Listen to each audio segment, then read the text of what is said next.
Every ending is a beautiful neon requiem, a glowing tribute to the path we've walked and the lessons we've learned. Join us as we close this chapter and prepare for the next big reveal.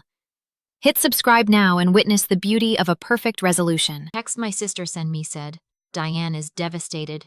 You made her cry on her anniversary. Stay out of our lives until you apologize. My brother-in-law didn't ask if I was okay.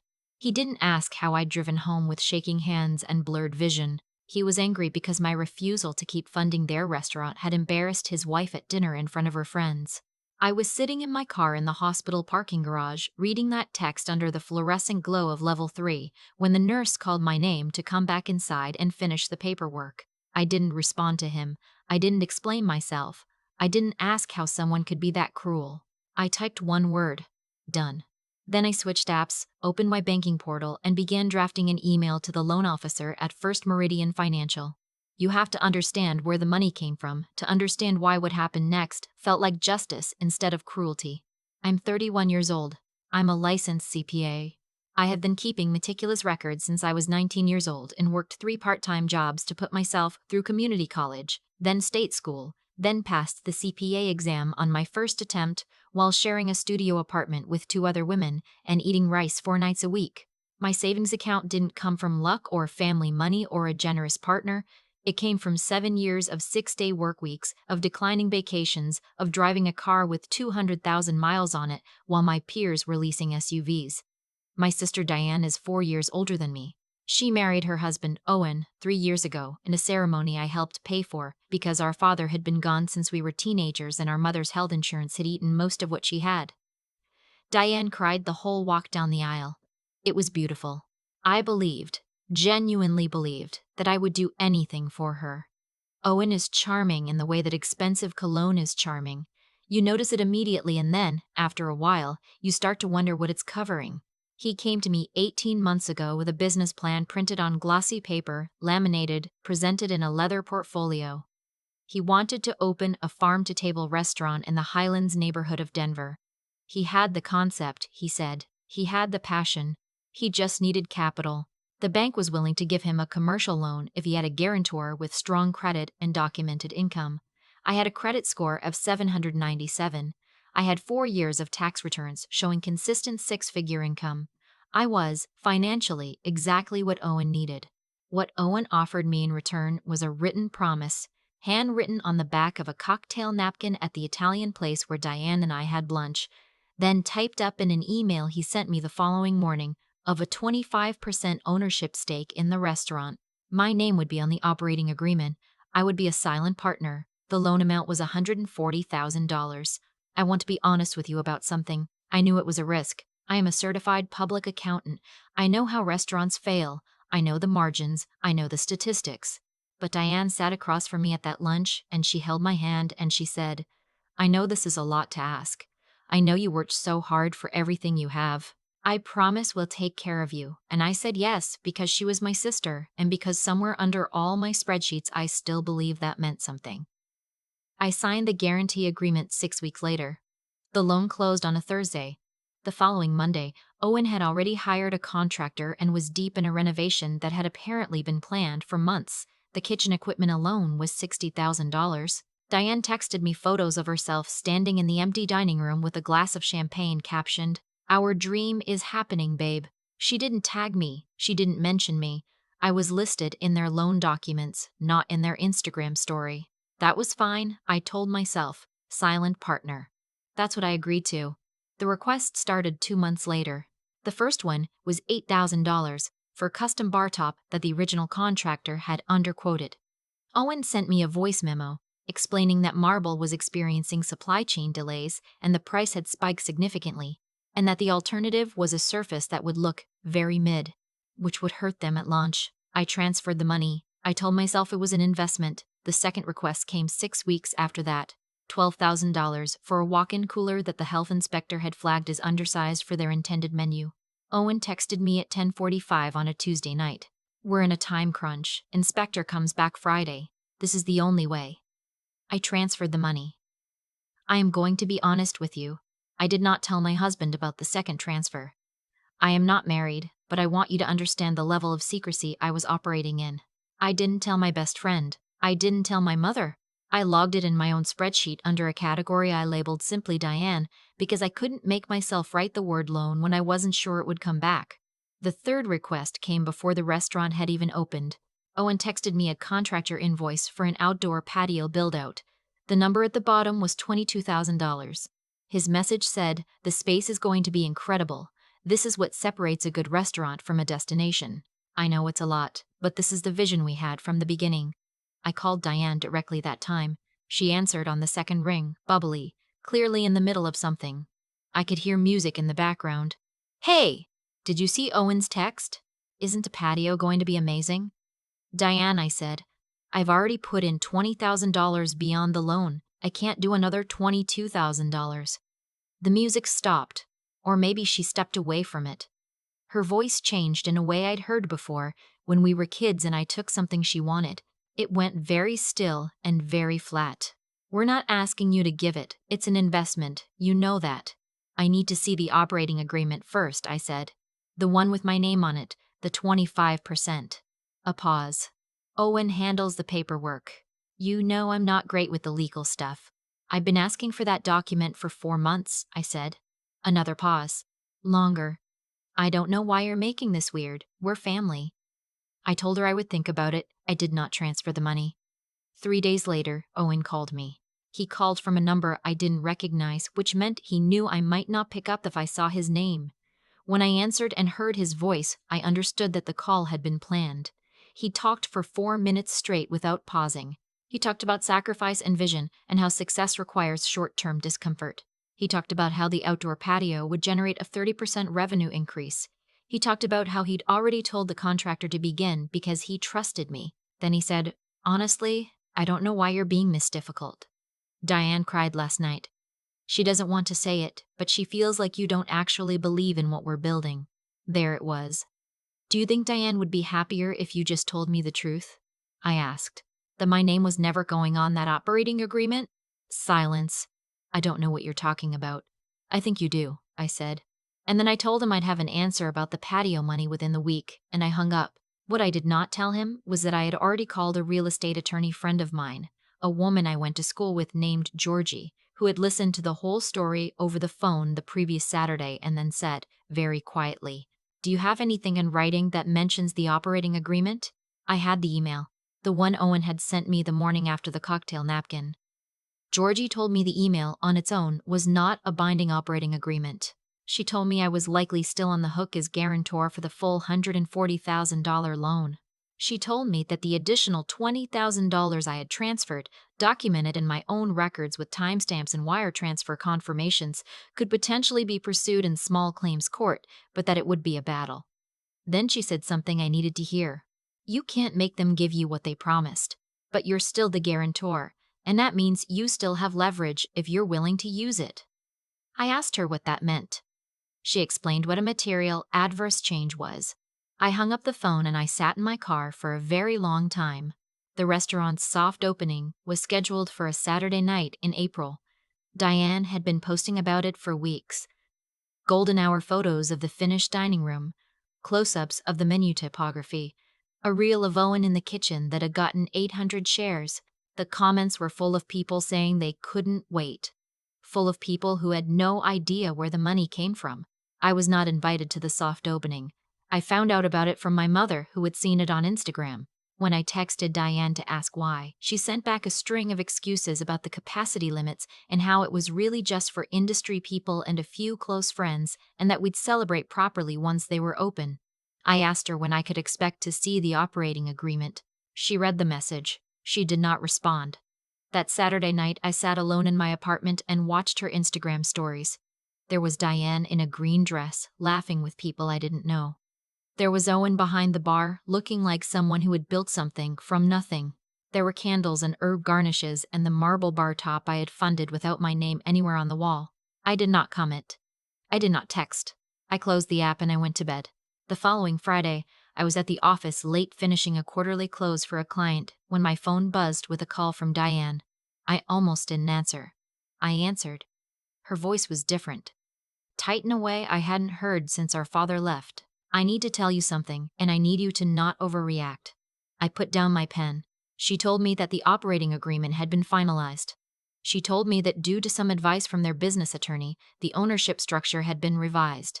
She told me that the attorney had advised them that having a non-active partner with a large ownership stake created legal complexity for their financing going forward. She told me my name was not in the document. I said, "Say that again." "I know this isn't what we talked about," she said. "But Kendra, my name is not Kendra." "I know, I'm sorry, I'm nervous." She took a breath. "You'll get paid back. Owen and I are committed to that. We just need the restaurant to actually open first." "You removed my name from a document I was promised," I said. "You used my credit and my savings to secure your loan and you cut me out." "It's not like that, Diane." My voice was very calm. "That scared me a little. I need you to understand something. I am still the guarantor on this loan. That is the only card I hold, and I will play it." She laughed. It was the most painful sound I've ever heard from her. "You wouldn't do that. You wouldn't blow up the restaurant. Mom would never forgive you." "Good night, Diane," I said. I drove home. I sat at my kitchen table.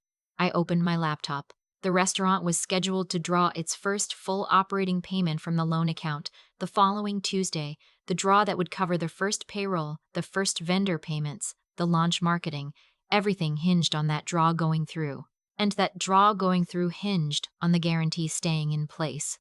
I am a CPA. I understand financing structures the way a surgeon understands anatomy. I opened the loan file I had kept on my desktop since the day I signed. I found the clause Georgie had told me to look for.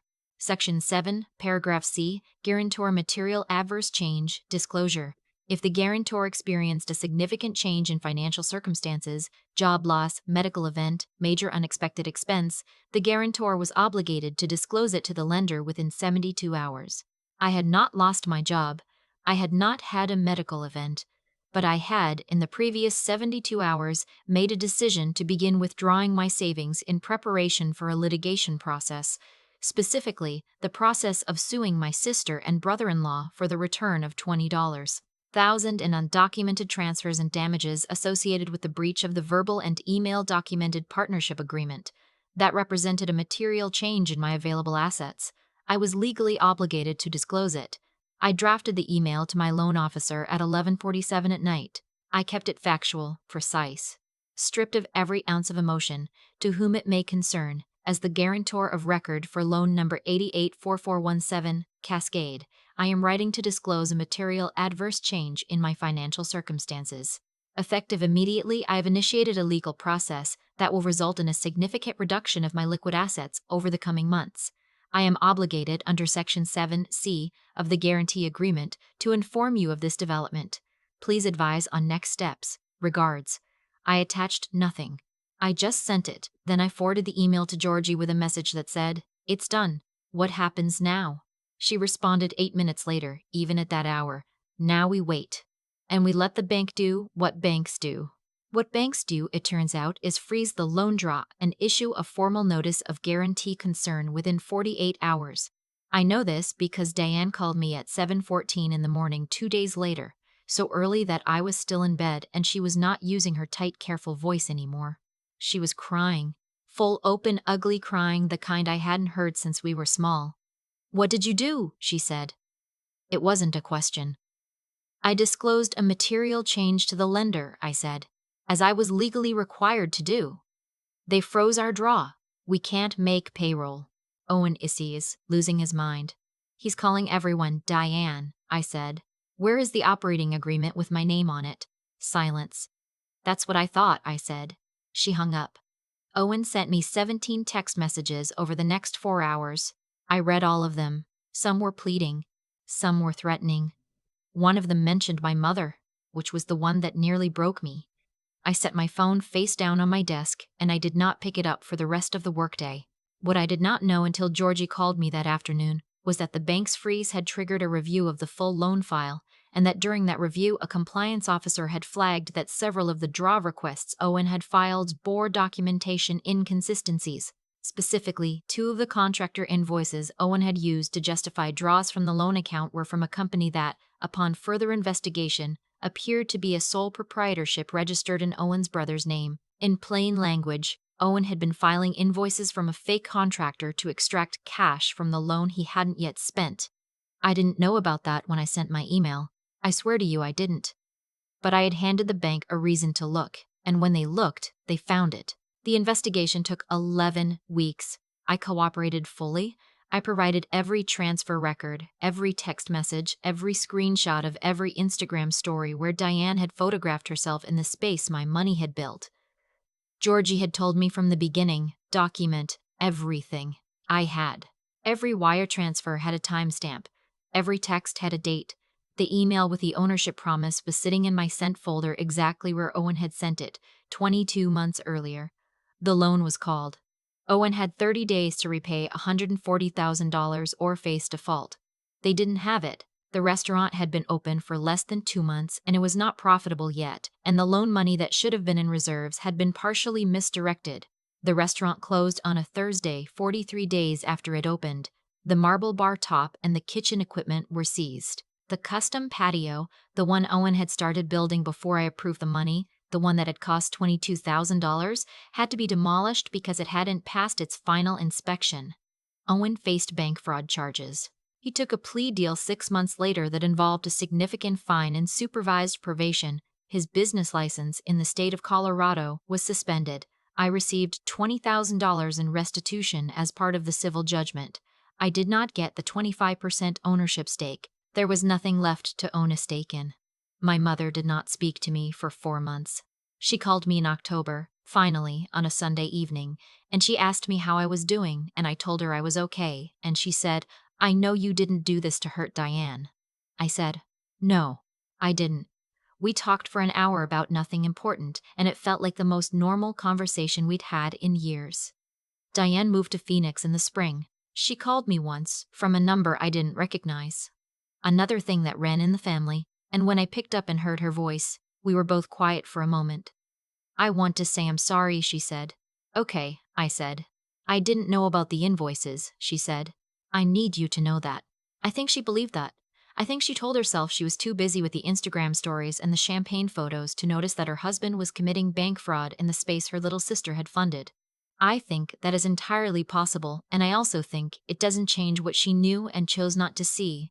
"I believe you," I said, and I think I meant it. "I hope Phoenix is good." I haven't heard from Owen. I don't expect to. My savings account is not back to where it was. It's close. The $20,000 restitution came back. The $140,000 loan guarantee never activated, so that money was never mine to lose. I lost 18 months of trusting someone and about $3,000 in legal fees that Georgie partially discounted because she's a good person. What I gained is harder to count. My apartment is quiet in the mornings now. I keep my records the way I always have. Clean, precise, documented. But I don't have a folder on my desktop labeled Diane anymore. I deleted it the day the civil case closed, and I will not pretend I didn't feel something when that folder disappeared.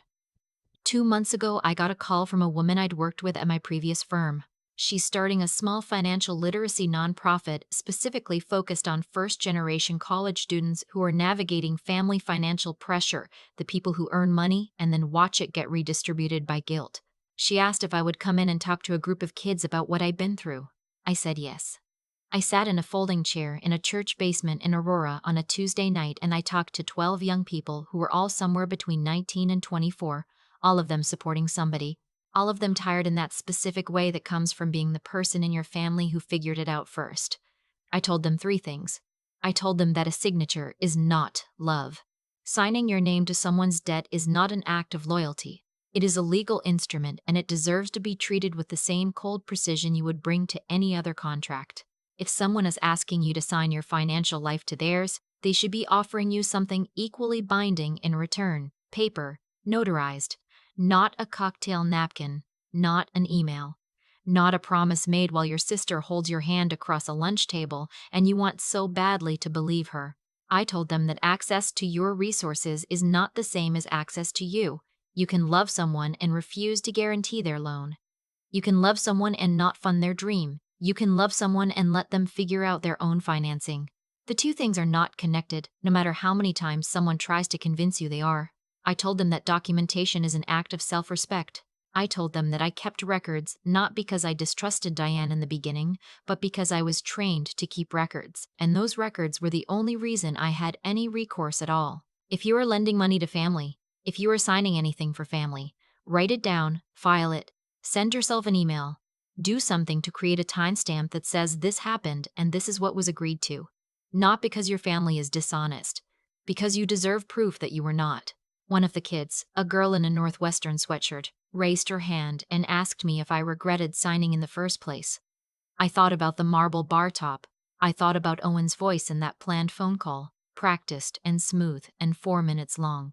I thought about Diane in the green dress on a Saturday night I wasn't invited to. No, I said. I learned something I couldn't have learned any other way. She nodded like she understood. I think she did.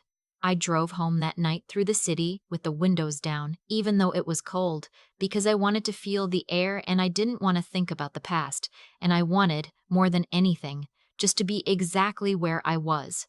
31 years old, solvent, clear-eyed, driving home to an apartment that was only mine. That silence, I have decided, is not empty. It is a sound of knowing exactly what I am worth.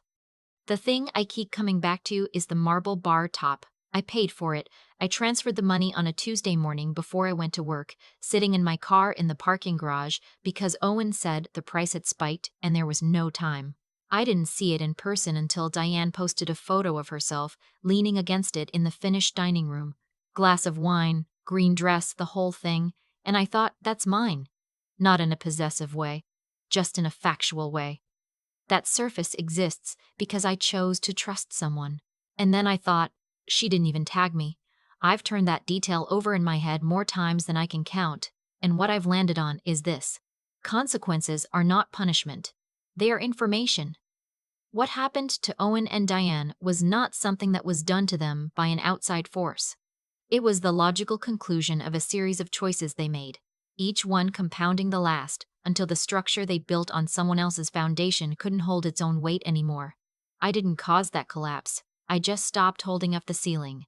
There's something I had to learn the hard way about integrity, not as a concept, but as a daily practice. Integrity is not about being the bigger person. It is not about absorbing damage gracefully. It is about being honest about what you actually agreed to and what you didn't.